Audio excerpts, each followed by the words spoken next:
حي على الفلاح.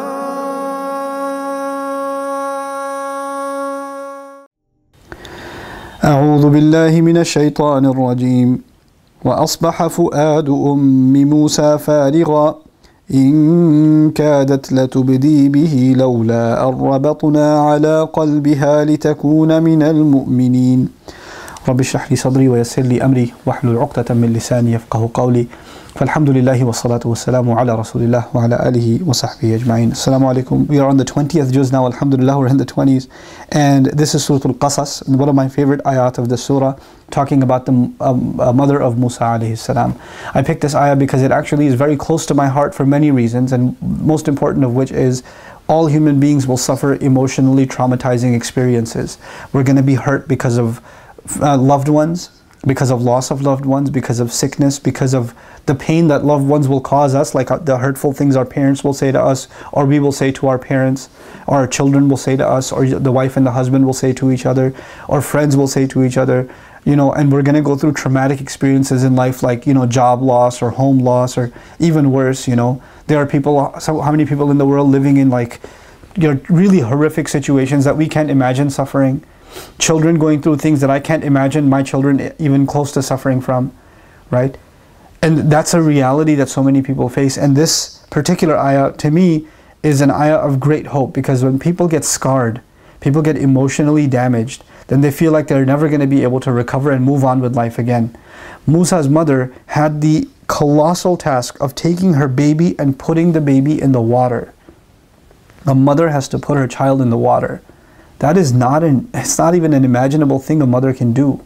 But she has two options: watch her child be slaughtered by soldiers before her eyes, or take this child and put him in a basket which hasn't been tested for waterproof navigation by any means, and throw him into the river. Alqihi fil yam, throw him. And Allah says, when she threw him into the water, when she threw the baby into the river, by Allah's inspiration, because she couldn't have gotten herself to do it emotionally, Allah empowered her to be able to do that. He says, وَأَصْبَحَ فُؤَادُ أُمِّ مُوسَى فَارِغًا. Musa's mother's heart was emptied out. Like the trauma of having to let go of her child and watch the child float away into a river, and you can't even access him anymore, and you don't even know what happened to him, if he drowned or not, if a gator got to him, if those horrible soldiers caught him, if it flipped over. She knows nothing. The worst thoughts may be crossing her mind. Allah says her heart was emptied out. فَارِغًا. Her heart became emptied out, void of all emotion. Somebody hears like traumatic news and you go like this, and they don't blink. They don't talk. They're just quiet. They're emotionally paralyzed. That's the state she reached. In kadat latubdi bihi. She almost gave up her secret. She almost came out running and saying, "That's my baby, that's my baby." But if she said that, he would have been killed. Now Allah says, "Lawla arrabatna ala qalbiha." Had we not firmed her heart, had we not tied up her heart, had we not kept her heart together, Allah took her fu'ad, which was a heart that's inflamed. And in the same ayah, He used a different word for fu'ad, which is qalb. He calmed her heart down and brought her back to a normal state. And Allah is describing that He did that. There are people that are emotionally traumatized and can never recover. Why not? Because Allah hasn't tied up their heart. Allah hasn't done that. We as human beings don't have the ability to emotionally recover sometimes, but we're learning in this ayah that Allah has the ability to let us heal and move on. Allah, you could say to yourself, "I don't have the emotional capability of forgiving you." But Allah says, "I'll tie your heart and I'll give you that ability." You can say in your heart, I'm too damaged by what happened. There's no way I can move on with my life. But Iman, faith in Allah, is enough for you to be able to move on with your life. لَوْلَا أَرَّبَطْنَا عَلَى قَلْبِهَا. Had we not tied up her heart, لِتَكُونَ مِنَ الْمُؤْمِنِينَ, so she could be from those who truly believe. What mother can get over the trauma of putting her child in the water and not being able to see anymore? How is she going to get over that? But Allah gave her the strength of heart that not only did she get over it, she was able to think clearly afterwards and send his sister after him. She wouldn't have been able to think at all had Allah not intervened. So Allah will intervene into our emotional states. He will intervene. And she's not a prophet.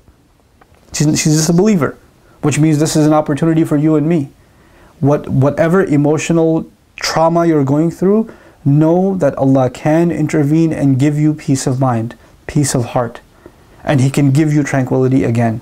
Whether it's anxiety, fear, whether it's grief, whether it's anger, Whatever emotion, whatever thing has happened that's scarred you, that's left you scarred, Allah can remove that scar entirely. And I pray that you are able to ask Allah for that genuine removal of scar, and that Allah Azza wa Jal gives you that firmness of heart, so you can be from those who truly, truly believe and can live a healthy spiritual life and healthy emotional life. Barakallahu li wa lakum. Assalamu alaikum wa rahmatullahi wa barakatuh. Assalamu alaikum wa rahmatullah. If you enjoyed this video, please do share it with friends and family. If you want to see more videos from this series, click on the box at the top.